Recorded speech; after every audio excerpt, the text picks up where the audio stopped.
The origin and development of life on Earth.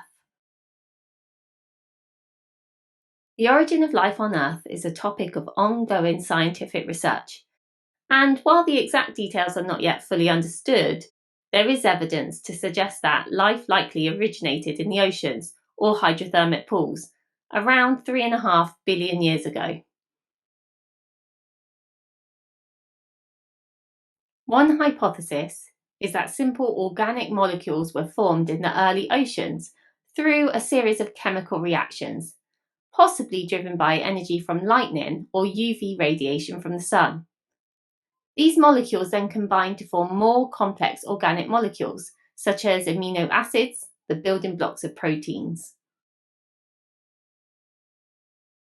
Another hypothesis is that life originated near hydrothermal vents on the ocean floor, where hot water and minerals are released from the Earth's crust. These environments provide a potential source of energy and a variety of chemical building blocks for the formation of organic molecules. In fact, modern hydrothermal vents, known as black smokers, have been found to support a diverse range of unique and adapted life forms, including bacteria and tube worms. The fossil record provides evidence for the development of diversity and the evolution of life over time. It shows the progression from the earliest single-celled organisms to the complex and diverse array of life we see today, including multicellular organisms, animals with hard parts, fish, amphibians, reptiles, mammals, birds, and humans. These evolutionary trends over time can be illustrated by simple evolutionary tree diagrams called cladograms.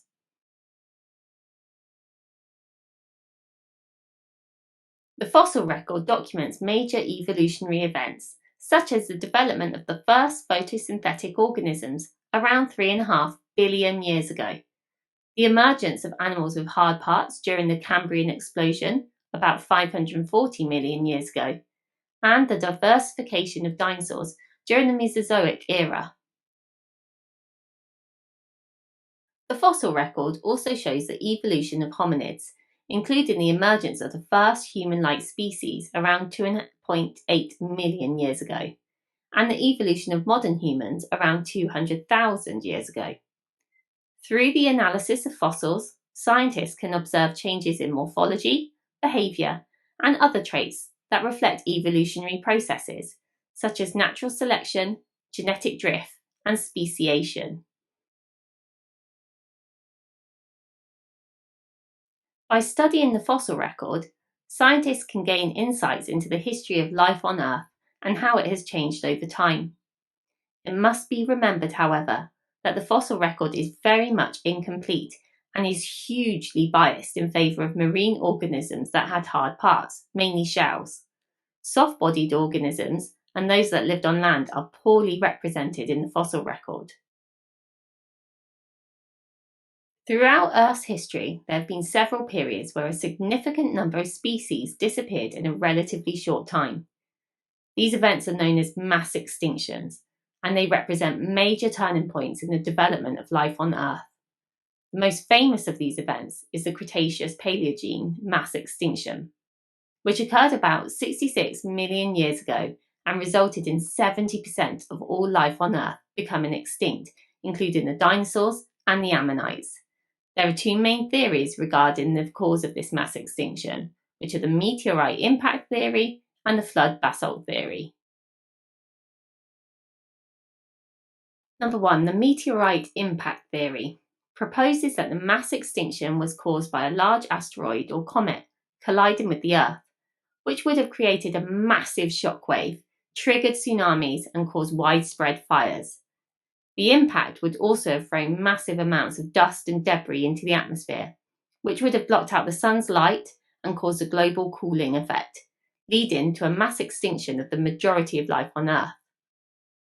Evidence supporting this theory was discovered in the 1980s when a layer of sediment containing high levels of iridium, a rare element found in asteroids and comets, was found all over the world, including in Mexico.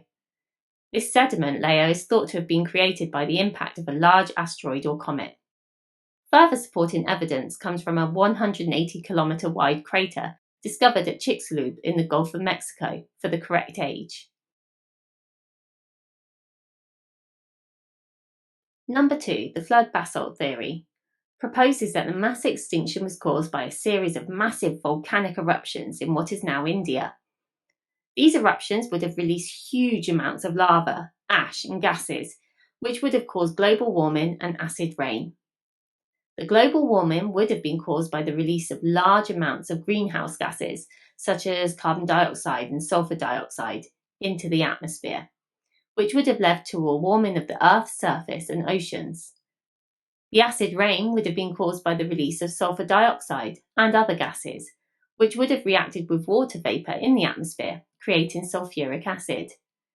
The evidence supporting this theory is the discovery of massive layers of volcanic rocks known as the Deccan Traps, which are thought to have been created by the massive volcanic eruptions in India.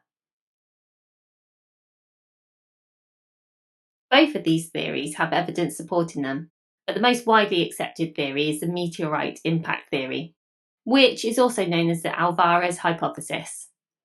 The discovery of the iridium layer in sediment all over the world, as well as the discovery of a massive impact crater in Mexico, provides strong evidence for this theory.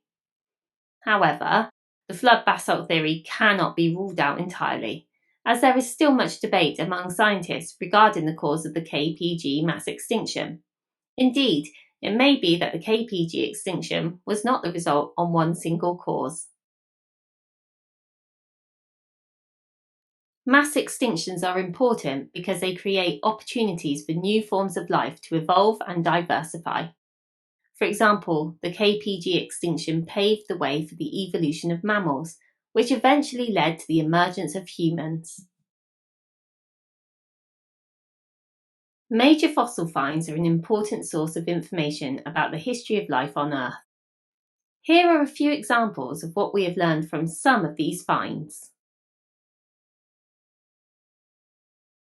Rare and exceptional preservation. In some cases, fossils are preserved in such detail that even the soft parts of organisms remain, which provide a wealth of information about ancient life. One example is the Burgess Shale fauna, a collection of fossils from the Canadian Rockies that date back to the Cambrian period, around 500 million years ago. These fossils show a remarkable diversity of early animals, including many that have no living descendants. Unfortunately, marine organisms with shells are heavily overrepresented in the fossil record and is therefore biased. Links in macrofossil evolution.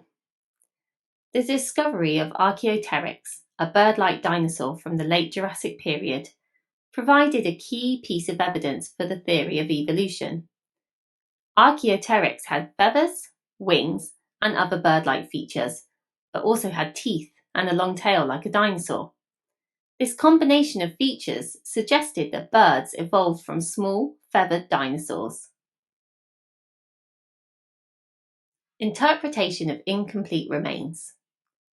Fossil skeletons are often incomplete, and paleontologists must use their knowledge of anatomy and comparative anatomy to interpret what they represent. One example is the study of dinosaurs, many of which are known only from incomplete or disarticulated remains. By studying the bones that are present, paleontologists can learn about the size, shape, and behaviour of these ancient animals. Features of early hominids. Fossils of early human ancestors, such as Lucy, a 3.2 million-year-old Australopithecus afarensis specimen found in Ethiopia, provide important clues about the evolution of humans. These fossils show that early hominids were bipedal, but still had many ape-like features, such as a small brain size and long arms. Unfortunately, only a few quality specimens exist.